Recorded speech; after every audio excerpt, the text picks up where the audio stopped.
Oi gente, sejam bem-vindos ao canal Buenas, e no vídeo de hoje a gente veio cumprir com uma promessa que a gente fez há 365 dias atrás. Sim, a gente sabe que faz muito tempo, mas vai ter valido a pena, confia. Então, vamos analisar os outros filmes da saga Crepúsculo, sendo eles Eclipse, Amanhecer Parte 1 e Amanhecer Parte 2.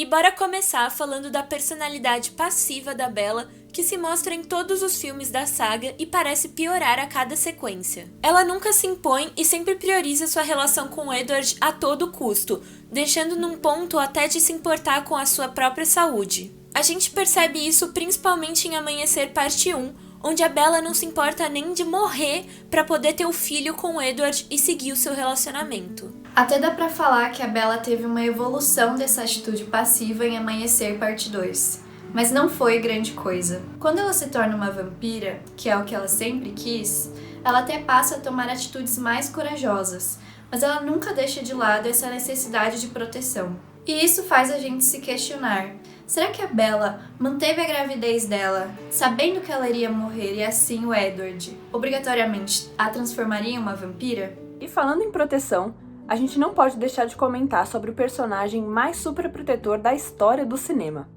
Eduardo. Durante toda a saga, Edward quis proteger a Bella de tudo que pudesse machucá-la ou atrapalhar o relacionamento dos dois. Inclusive, a gente tem certeza que a frase que ele mais fala é "I was trying to protect you, Bella." I was trying to protect you. O ápice dessa proteção chega em Amanhecer Parte 1, na lua de mel deles, onde Bella acaba negociando sexo com Edward, já que o mesmo estava resistente com a ideia, por medo de machucá-la com sua força.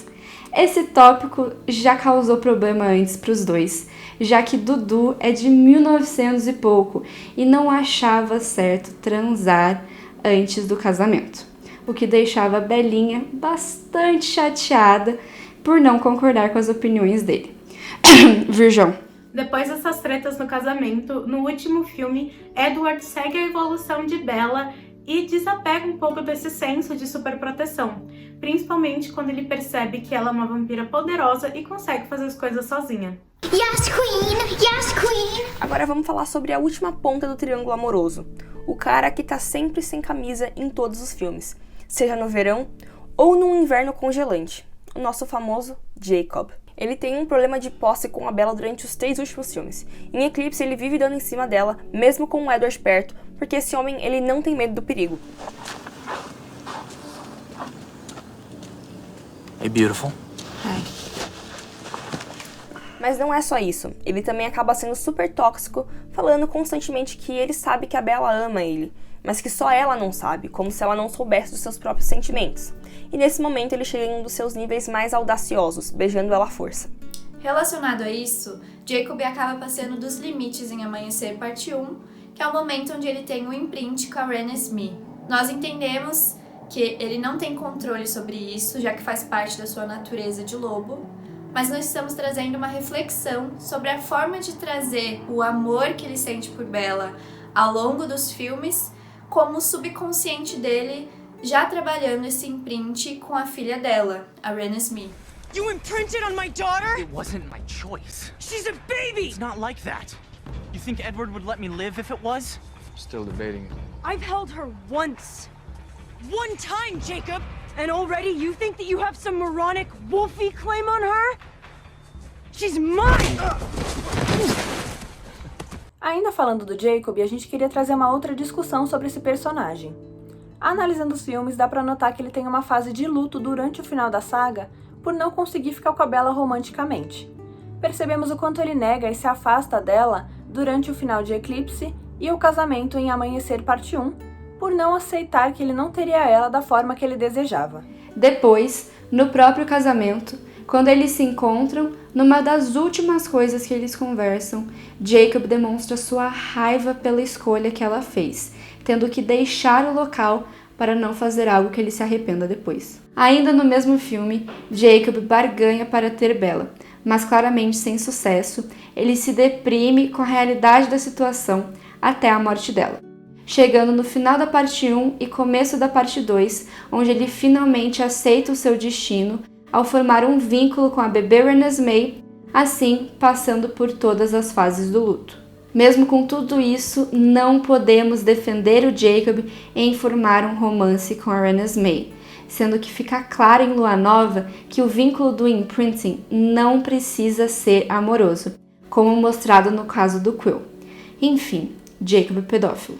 Com todos os lados do triângulo amoroso analisados, bora falar dele em si. Com certeza tem momentos super engraçados dessa dinâmica, principalmente em Eclipse, que é o auge. Como na cena da cabana, em que a Bella tá com frio e o Jacob se oferece para esquentar ela com o corpo dele, enquanto o Edward, o seu noivo, fica ali, sentado só olhando. E nisso, os dois garotos começam a trocar farpas e provocações o tempo todo. Gente, é o auge. And let's face it, I am hotter than you.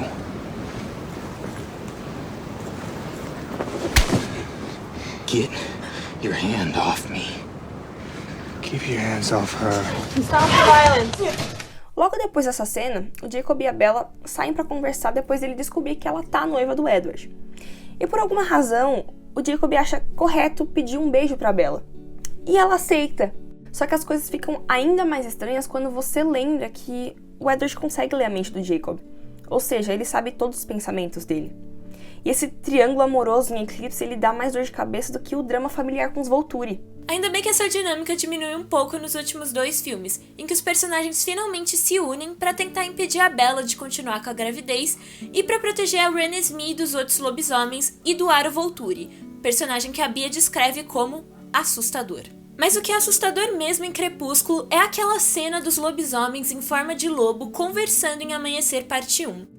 Gente, aquilo tem a mesma energia que a dancinha de cachorros em Barbie, o Castelo de Diamantes, que pra quem nunca viu é simplesmente tenebrosa. Apesar desses pontos engraçados do triângulo amoroso, essa dinâmica não é muito convincente. Durante todos os filmes, a Bella não consegue convencer a gente de que ela realmente tem um interesse romântico no Jacob.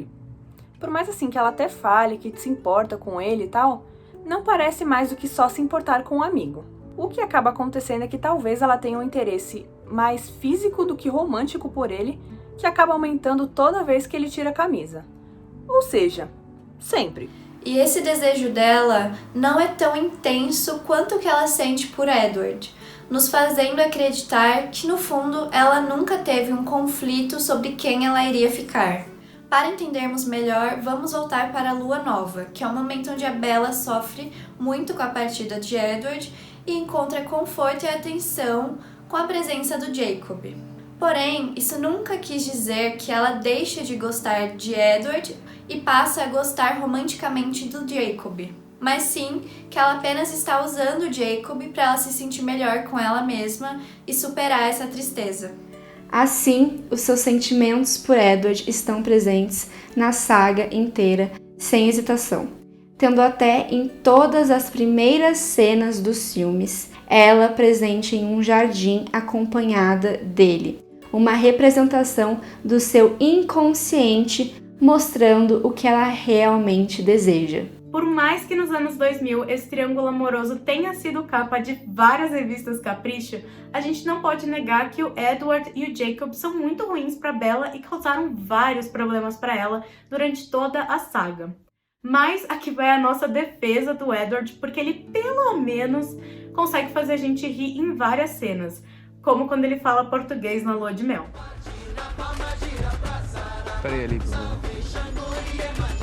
Já o Jacob só é super protetor, e ele parece ter mais química com o Charlie do que com a própria Bella. Como ele não aceita que os seus sentimentos pela Bella não são recíprocos, ele acaba tendo muitas atitudes tóxicas. E vamos ser sinceras, acaba só sendo muito irritante. Por isso, nós aqui do Buenas defendemos a ideia de que a Bella deveria sim ter terminado a narrativa sozinha, ou até com outras personagens mulheres que eram bem mais interessantes do que esse triângulo amoroso duvidoso.